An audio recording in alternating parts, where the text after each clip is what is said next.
अस्सलाम वालेकुम viewers, education with Momal में खुशामदीद। उम्मीद है कि आप लोग खैरियत से होंगे। अल्लाह की फजल से मैं भी ठीक हूँ। आज हम पढ़ेंगे hypothesis, types of hypothesis and how to develop hypothesis.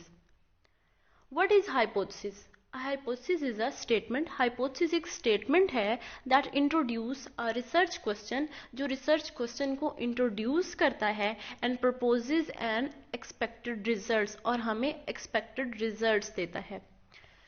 इसमें कहते हैं कि हाइपोथेसिस एक ऐसी स्टेटमेंट, एक सिंपल स्टेटमेंट है जो कि एक क्वेश्चन को इंट्रोड्यूस करती है और हमें एक्सपेक्टेड रिजल्ट देती है। It is an integral part of the scientific method. Scientific method का ये एक बहुत ही अहम पार्ट है।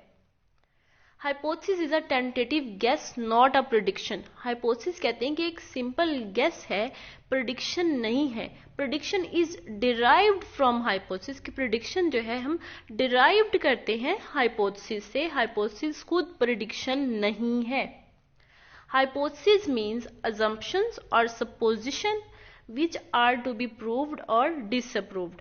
हाइपोथेसिस वो assumptions हैं, ये suppositions हैं जिनको हम प्रूव भी कर सकते हैं और डिसअप्रूव भी कर सकते हैं। इसकी एग्जाम्पल है, students who eat breakfast will perform better on a math exams than students who do not eat breakfast।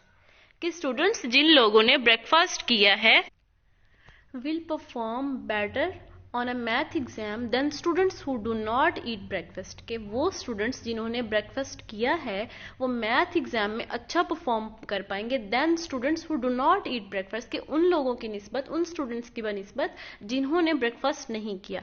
तो ये एक अजम्पशन है, ये एक गेस है, ये एक प्रिडिक्शन है जो हाइपोथेसिस में कर दी गई है कि स्टूडेंट्स अगर स्टूडेंट्स ब्रेकफास्ट करते हैं तो वो मैथ एग्जाम में अच्छा परफॉर्म कर पाएंगे उन स्टूडेंट्स की बनिस्बत जो ब्रेकफास्ट नहीं करते। तो इसको हम एक्सपेरिमेंट करके, इसको स्टूडेंट्स को ब्रेकफास्ट करवा के मैथ टेस्ट के बाद जो है हम ये चेक करेंगे उसके रिजल्ट्स, क्या वाकई ही ऐसा है कि जो हमने प्रिडिक्ट किया था, जो हमने गेस दिया था, क्या वाकई ही रिजल्ट्स उसके सेम है। इसलिए हम इसको, अगर उसके रिजल्ट वैसे ही होंगे तो हम इसको अप्रूव भी कर सकते हैं, अगर रिजल्ट सेम नहीं होंगे तो हम इसको डिसअप्रूव भी कर सकते हैं। If we increase the amount of light during studying then the participants performance on test scores will increase. इस एग्जाम्पल में कहते हैं कि अगर हम लाइट की अमाउंट जो है, कि अगर जहाँ पे टेस्ट हो रहा है, जहाँ पे कोई एग्जाम कंडक्ट किया जा रहा है, तो वहाँ पे अगर लाइट की अमाउंट जो है वो बढ़ा दी जाए तो जो पार्टिसिपेंट्स हैं उनकी परफॉर्मेंस जो है टेस्ट में बढ़ जाएगी। तो ये भी एक हाइपोथेसिस है कि अगर हम ऐसा कर देते हैं तो ये हो जाएगा। तो इसलिए इसको टेस्ट करने के बाद पता चलता है कि इसको प्रूव करना है या डिसअप्रूव हो गया है हाइपोथेसिस। नेक्स्ट है टाइप्स ऑफ हाइपोथेसिस।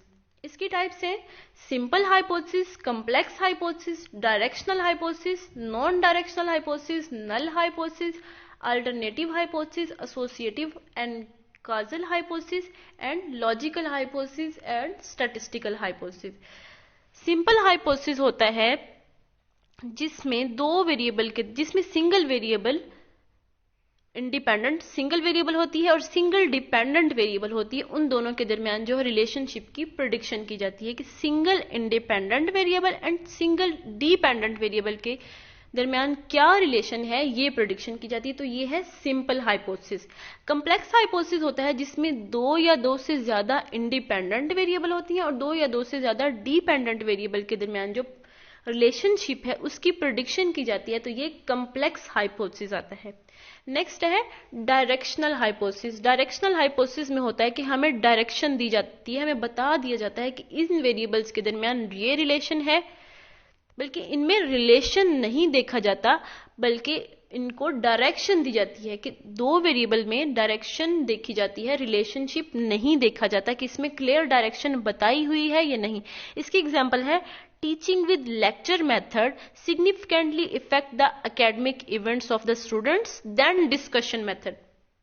कि लेक्चर मेथड की टीचिंग जो है, कि अगर हम लेक्चर मेथड के थ्रू टीचिंग करवा रहे हैं तो उसके सिग्निफिकेंट इफेक्ट्स हैं एकेडमिक अचीवमेंट्स पे, स्टूडेंट्स की एकेडमिक अचीवमेंट्स पे, देन डिस्कशन मेथड। कि इन्होंने एक डायरेक्शन बता दी है कि लेक्चर मेथड का ज्यादा असर है स्टूडेंट्स की अचीवमेंट पे देन डिस्कशन मेथड। तो ये है डायरेक्शनल मेथड। नेक्स्ट है non directional method. Non directional method में होता है जिसमें कोई सिंपल डायरेक्शन नहीं दी होती। इसकी एग्जांपल है teaching with lecture method and discussion method significantly effect the academic achievements of. इसमें उन्होंने कहा है कि लेक्चर और डिस्कशन मेथड दोनों का सिग्निफिकेंटली इफेक्ट है एकेडमिक अचीवमेंट्स ऑफ स्टूडेंट्स। इन्होंने स्पेसिफाई नहीं किया कि लेक्चर मेथड का इफेक्ट है या डिस्कशन मेथड का, इसलिए ये नॉन डायरेक्शनल हाइपोथेसिस कि उन्होंने कोई डायरेक्शन दी ही नहीं है। नेक्स्ट है नल हाइपोथेसिस। नल हाइपोथेसिस वो हाइपोथेसिस होता है जिसमें वेरिएबल्स के दरमियान कोई रिलेशनशिप नहीं होता, इसको हम नल हाइपोथेसिस कहते हैं। नेक्स्ट है अल्टरनेटिव हाइपोथेसिस।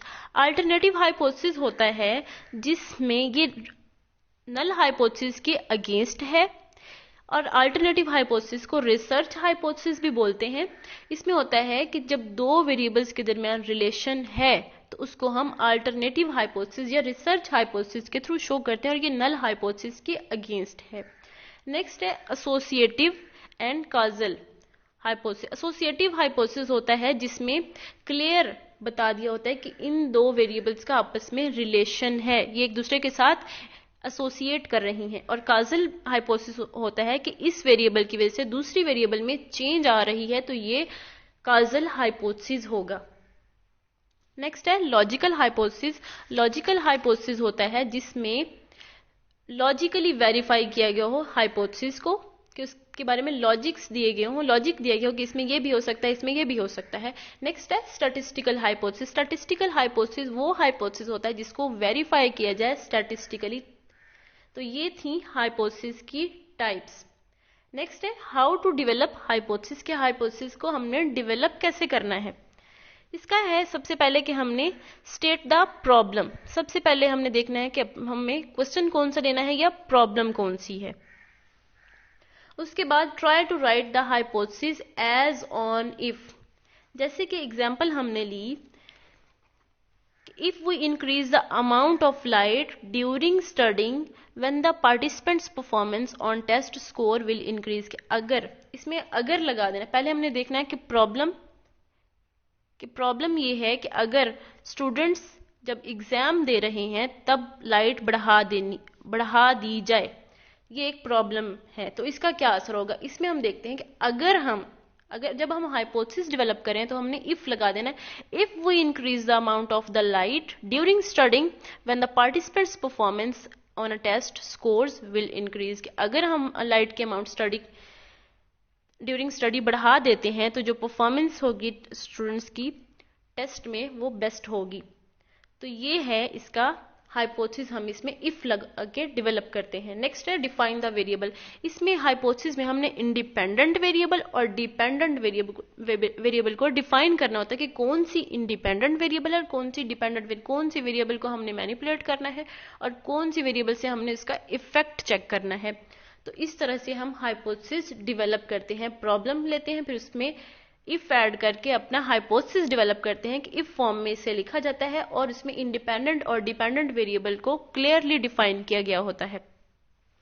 तो ये था हाइपोथेसिस, हाइपोथेसिस की टाइप्स और हाइपोथेसिस को कैसे डेवलप करना है। अब ये है कि हाइपोथेसिस जो है वो क्लियर फॉर्म में होना चाहिए, कि वो मीनिंग दे कि जो क्या हम मेजर करना चाहते हैं, क्या हम चेक करना चाहते हैं। B testable. हाइपोथेसिस जो है वो टेस्टेबल होना चाहिए, मेजरेबल होना चाहिए, अंडरस्टैंडेबल होना चाहिए, क्लियर होना चाहिए। Contains an independent and dependent, कि इसमें मस्ट इंडिपेंडेंट और डिपेंडेंट वेरिएबल को मस्ट इंक्लूड करना चाहिए और हमें पता होना चाहिए कि कौन सी इंडिपेंडेंट वेरिएबल है और कौन सी डिपेंडेंट वेरिएबल है। तो ये था हाइपोथेसिस। उम्मीद है कि आप लोगों को वीडियो पसंद आई होगी। वीडियो पसंद आई हो तो लाइक और शेयर कीजिएगा, मेरे चैनल को सब्सक्राइब कीजिएगा। अल्लाह हाफिज।